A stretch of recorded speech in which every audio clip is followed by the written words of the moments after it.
रोटी खाना है। नहीं मैं सही था खाना अपनी पे कर मुंह बंद करे भाई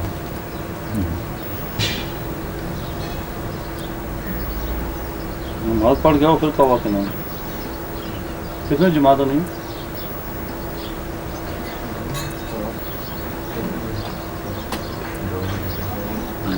टाइम में पता कोई नहीं कैसे ले जमात नहीं। Dans le voisinage des cours, de nombreuses mosquées de petite construction sont autant de lieux de prière pour les artisans.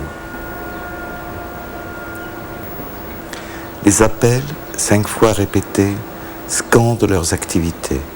Il leur suffit de faire quelques pas pour accomplir leurs devoirs religieux.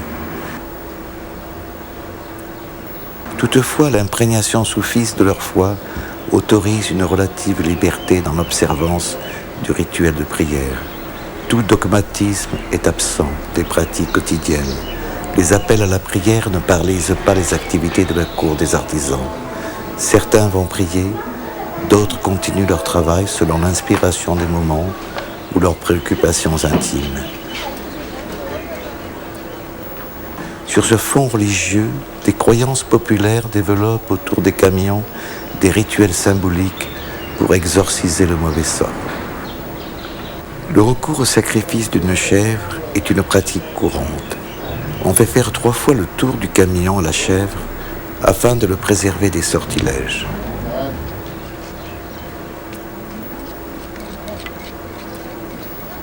La chèvre est ensuite sacrifiée dans la cour du propriétaire par les camionneurs eux-mêmes. On prie, on invoque.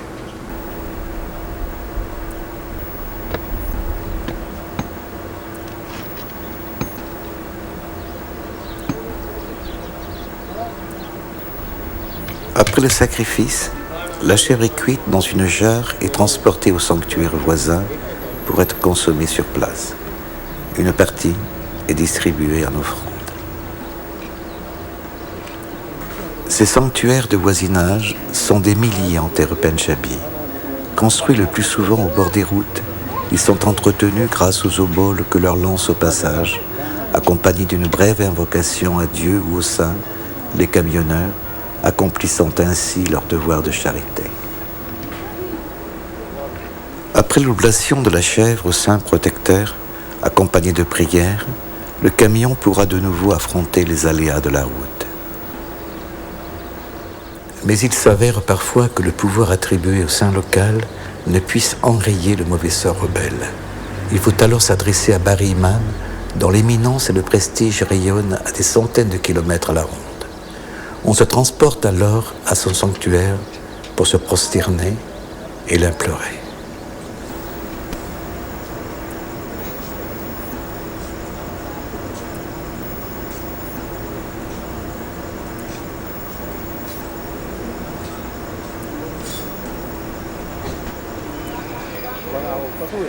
Des guirlandes de roses sont achetées dans les boutiques environnantes en guise d'offrande, ainsi que des bannières vertes qui seront consacrées et qui iront orner ensuite la cabine du camion.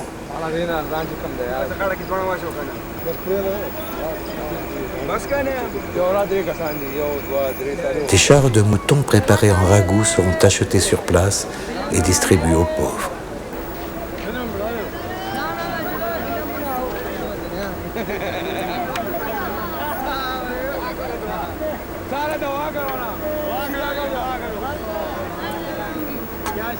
Après l'aumône, faite aux pauvres, l'achat des guirlandes de roses et des tissus ornés de versets du Coran en guise de présent, le camionneur pénétrera dans le sanctuaire pour invoquer le saint protecteur.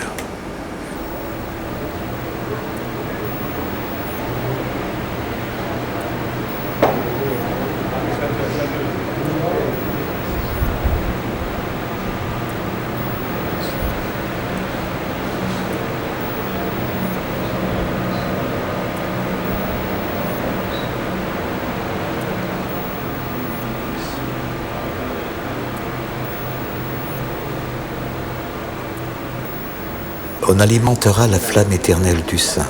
On contribuera par une aumône à l'achat du bois nécessaire. On marquera son passage en appliquant la main sur la paroi de la grotte empreinte de la cendre du feu sacré. Ces mains négatives attesteront de sa dévotion au saint.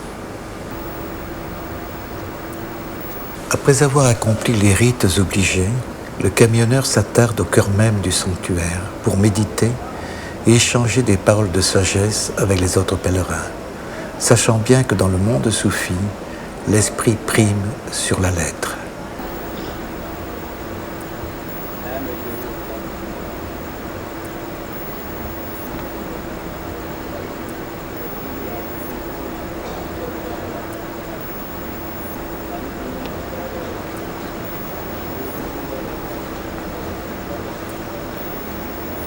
C'est ainsi que l'histoire d'un homme qui était venu prier dans la mosquée où se trouvait le prophète et qui nous a été souvent conté, contient les saveurs de cette conviction.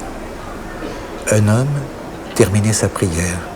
Un compagnon s'aperçut que l'un des mouvements de la prière n'avait pas été correctement exécuté. Il exhorta l'homme à refaire sa prière selon la lettre et celui-ci s'exécuta. Sa seconde prière terminée, l'homme se retourna vers le compagnon qui l'avait apostrophé et lui demanda « À ton avis, laquelle de mes prières a été agréée par Dieu ?» La seconde, évidemment, puisqu'elle seule a été accomplie selon la règle. Eh bien moi, je crois que c'est la première qui a été agréée, car celle-ci, je l'ai faite pour Dieu, tandis que la seconde, je l'ai faite pour toi. Cette histoire résume d'une manière exemplaire la prééminence des états intérieurs dans la pratique soufie.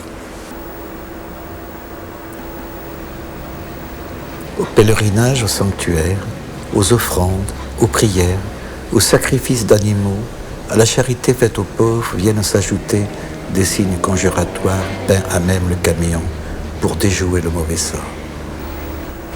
Parmi ces signes conjuratoires, la paire Dieu talismatique figure sur tous les camions. Ses yeux ont pour fonction de détourner le regard concupiscent de l'étranger.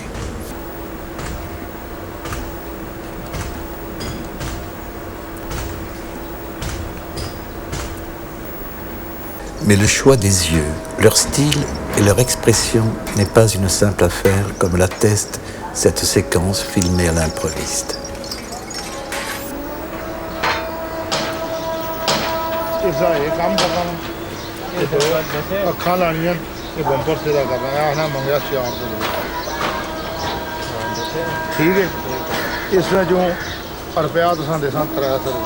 ये बम्पर भी सीधा कर सकते हैं ना ट्रेस नहीं खाली ऐसी अखां बनाने हैं जिस तरह नवे डिजाइन ही आजकल से नवे नहीं बनानी है ना पुराने नहीं बनानी ताई ना लाने ना वैसे ये जगह के है जरा गया कोई लगाया जैसे सीधी हो जाती है बड़ी गाल ये आखो तो ठीक है ये फिर सीधियां कर दे ये तो नहीं ना फिर कर दो तो आप ठीक है मजदूरी ला लो सीधी करने नहीं तू कर ना असी किसी भी ना पूछना इधर सुन मेरी गल ये बाहर गदियां असी कर दे सी कोई ना कोई ते चंगा नहीं है 50 रुपए मन क्यों वो 200 आना थी मैं 100 विचू ला दे खुदा दी कसम मैं 200 रुपए साथ है मगर 200 रुपए अखां तो सब बढ़ा देवे दे यार ना बढ़ा के देवे असा खुद कटो लगाते जो इस तरह से चल 50 ये भी विकी जो थोड़ी लाइयां ने ता भी भैन तोल के बेचारियां 50 बन जो तेरा वो 3.5 हो जो ते कर दे ये आलू बम्पर खोल सीधा कर दे.